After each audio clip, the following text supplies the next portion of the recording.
Hi guys, welcome to week 11. We are going to look at a new set of projects essentially during this week, and we're starting with the idea that we're looking at ways to make our work stand out from the work of others. And one way that we can do this is by approaching our pieces with a goal in mind. And for the next three projects, that goal is going to be called Gestalt. And Gestalt is a theory, goes back to psychology, um, that the whole, or what we create, is more than if we just look at the individual pieces. So, one way of defining Gestalt, and it applies to things other than art, but is that the whole is greater than the sum of its parts. So as we move forward, we think about that statement. We have two images here. One is a pile of pieces, a bunch of parts, that thing right there, right there, right, right, right there. I don't know. And everything that you need to make a car is there, but it hasn't been assembled yet. And when we take it all apart, it's kind of overwhelming, but it doesn't really feel like a car anymore. The other picture is everything put together. And when we put everything together, and more importantly, put it in the right places, then it all comes together and we give it a name. We call it a car. So in this case, we start to think about what kind of car it is. Do we like that kind of car? Is that a fast car? Is that a cool car? I don't know. And as an artist, that's one of the goals that we also have. We want to make our things understandable in a way that people can look at them and immediately start to get to those second set of questions. Not what am I looking at, but do I like what I'm looking at?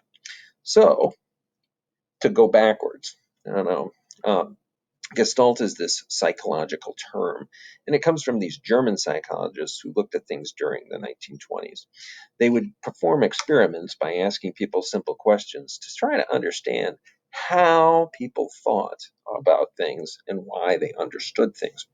Um, and that theory of Gestalt um, had a number of components that went underneath how we get to a point where we can understand what's happening in the world around us.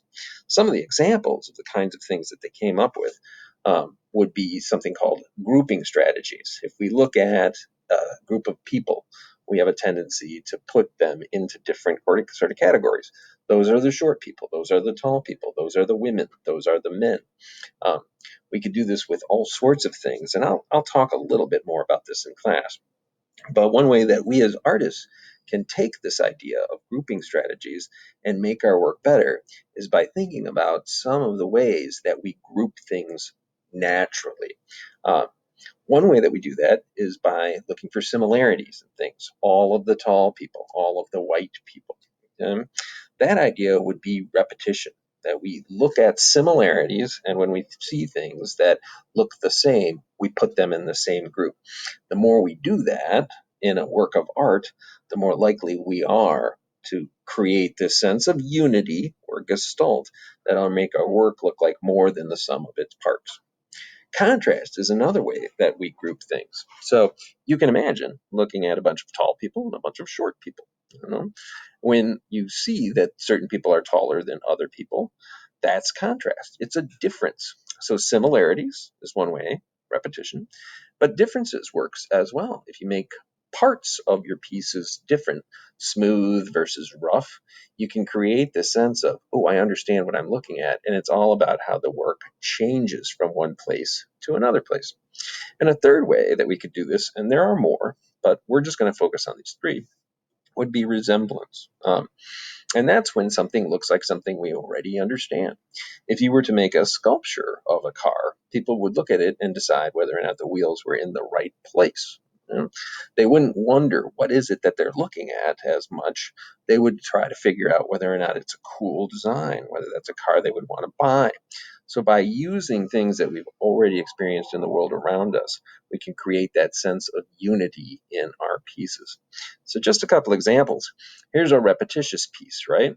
We have these designs that have been painted on the surface of a very simple ceramic form.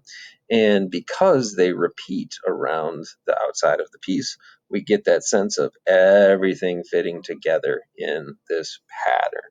Now, the pattern itself has contrast, so you could even argue that it has light areas and dark areas, and that it has both. And that's fine too. Another way of looking at contrast might be something like this piece that has, this sort of simple base, but then this real complicated top. Contrast can be done a number of ways. You can do it with texture, you can do it with color, and probably the hardest way to do it is through the form itself. This piece kind of does both. We have one color at the bottom and a different color at the top. We have one kind of form at the bottom and a different kind of form at the top. The tough part about contrast is trying to keep things from getting too different from one another. It's got to be different enough that you can separate out one part from another, but it's got to be balanced as well. And typically, the more complicated something is, the less of it you need to balance off something that's more simple. Um, so contrast will be our third project. And our first project will be resemblance. I pulled this out because so many of you did figures like this, just our last project, our historic project.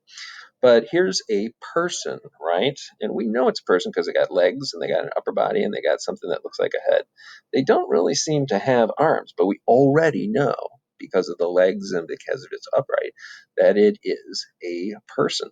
So if it's something that you can look at and you can name, then it's something that you see as a unified whole. I know what that is. That's a person. And that's the goal. So each week we'll be doing a project based on one of these theories, whether we're doing a resemblance piece like we'll be doing this week, whether we're doing a contrast piece like we'll be doing in 2 weeks, or a repetition piece like we'll be doing next week. We're all going for this idea of Gestalt. So I'm going to stop this video here for now, and then we'll post another one about how to do these projects.